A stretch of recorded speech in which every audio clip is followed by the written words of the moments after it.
All right, we're back on? Okay, so you talked about your first car at Kahuku. What other kind of cars were you racing out at Kahuku? Okay. In Kahuku, I raced a 49 Ford with an Oldsmobile motor. Right, And then I went to a 55 Chevrolet with 6 Strombergs. okay, And after the Chevy, I got sponsored by Castner Ford. I Okay. drove a 1962 Galaxy right off the showroom. When they said they'd sponsor me a car, right, I went right down, picked the car up right off the showroom, took it back to my house, started taking it apart, to lighten it, right, and then I ran that car at Kahuku, and it won. right. So then they So were. it was like, this came 427, dual quad. That was a 409, I think. No, 406. I can't recall, but it was a Right. Ford. Right, And then they became so jazzed. They sponsored a second car for me, which was a 420. I believe 427 Ford. right, yeah. I'd probably side. Yeah, it was a 63 and a half. Yeah, Yeah, with a fiberglass front end, 4-speed. right, And that car won every race while I had it. And then I turned it back, and that's when Jimmy, we had that race with the Pontiac. I was Right. driving that Ford. right, Then he offered me a job. He said, come work for me, and I'll sponsor your race cars. And then Right. I raced for him for 3 or 4 years, and his cars never lost a race. right, right, So it worked out perfect. I had good cars. He sponsored the car, but I saved him a lot of money because I never really broke any parts. And he first sponsored me on 289, right, and he brought Bill Shrewsbury down to drive it right, because he saw Bill Shrewsbury run the Winter Nationals and won with the Comet. right, So he had Bill Shrewsbury come down and drive it, but Bill would break up a lot of parts. right, So finally, Bill went back to the mainland. Then he gave me that car, and then I worked on that car, and then I got to win. right, So then both of his cars kept winning a lot of races, and then the year 1965, I believe, he was awarded the biggest Mercury dealer in the whole continental United States. We sold more Comets than anybody else. okay. Wow, yeah, it's good for sales, the racing Exactly, exposure, exactly. right, that kind of thing. Because those days, people would identify with the car people drove on the street. Right. So if they seen a Comet, they want to buy a Comet, right? Right, And those days, Chevrolet was king. yeah, yeah. Right, everybody wanted a Corvette or something like that, right? Exactly. Right, yeah, okay. Now, Kahuku only used to be open like once a month or something like that, right? Yeah, once a Yeah, month. so what do you do in between? Twiddle our fingers. Nothing. Really? Yeah, because those days was just the infancy of really drag racing here in Right. Hawaii. And we weren't building engines or anything, so the car sat until race day, and then we went Oh, racing no again. street racing or anything like that? During Kahuku days, they had, but very little. Right, After Raceway Park opened, then you got more street racing. Right, Because they had more 55s, 56, 57 Chevys, right? right, Those were factory-made race cars. right, You go in a showroom, buy a car, come out, put a new cam in it, you're a racer. right, right. So what was your experience at Hawaii Raceway Park? Oh, that was my best years of racing. I was there for the grand opening.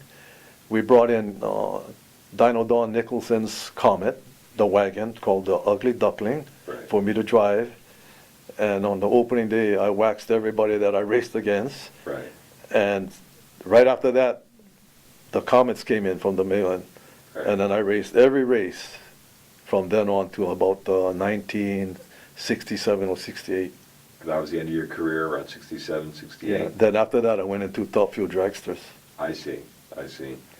And that was like a national circuit? You were racing nationally? No, No. when you mean here? No, I was just racing at Raceway Park. So you're just racing Top Fuel here at Hawaii Raceway? Yeah, I went to the mainland and raced a couple times, but being far from home, Right, we don't have the resources, the parts, everything we need to carry with us, so it's really hard. right. But I wanted to race there just for the experience, you know what I mean? Right. Yeah, Who would sponsor the Top Fuel cars?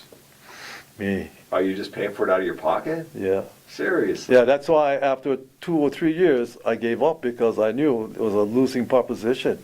Too expensive. because the fuel was too expensive. To win, you got to start breaking parts. Right. You have to run hard. You can't be Right. running like, I want to save my engine. Right. So after that, I seen the handwriting on the wall. I'd had to give it up, so I retired. Right. I see. Some people say, having a racing venue is an economic stimulus. Do you think the kind of spending on your car and stuff like that is an economic stimulus, or is it just To the people who sell car parts, Yeah. I mean, big time. Right. You know what I mean? Because Yeah. when I bought my fueler engine, at that time, this is 1970s, my engine cost me $18,000.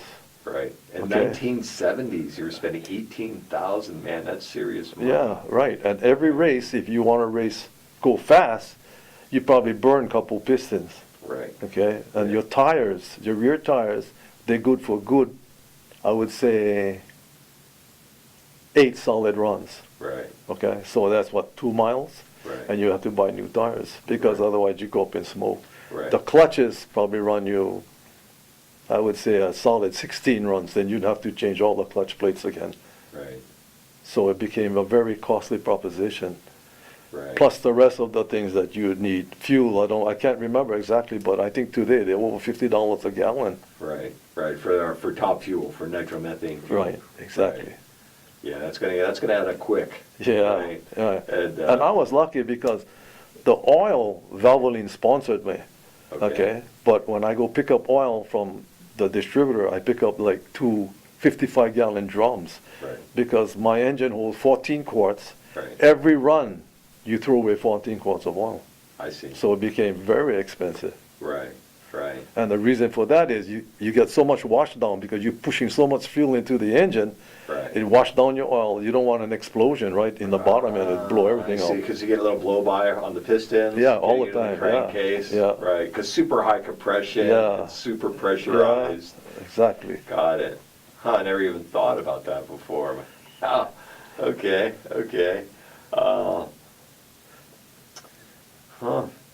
And who influenced you most in your race career? What was that? Who influenced you? Other people that influenced you? Not so much, just you? No, and yeah, your brother? I was always kind of like interested in cars for Right. some reason, Right, and that was it. right. Yeah, just you? Yeah, one just guy? myself, Right. yeah. So, how about like your wife, people No, like that? no. In fact, my wife didn't like me racing Right, because when the first time I ran a fueler, she wouldn't let the kids go to the track anymore. Because her statement was, I don't want the kids to see you die, because those days when they first ran the fuelers, right, we'd burn rubber from the starting line to the 1320. right, And it's just all fire and smoke, right? right. And when she seen that, she said, no, I don't want the kids down at the track anymore, because she said, you can kill yourself in that car. Right. So wifey wasn't a big supporter? No. No? Oh, wow, so you were Me. just like a lone Yeah, cowboy out yeah, there, just exactly, going for it. right? exactly, yeah. Right on. I see. So how were you able to pay even for those first couple of years? You just working overtime and stuff? I was selling cars. I So see. then I got to sell more cars because the Comets was winning all the time, right? So Right. I sold a lot of Comets. I see. So the more you win, the more you sell, the more you can fund your We racing were living for the race car, Right. you know. So do you think the race culture in the islands was different than on the mainland? Maybe maybe a little less cutthroat, maybe a little bit more aloha amongst the racers, that kind of thing?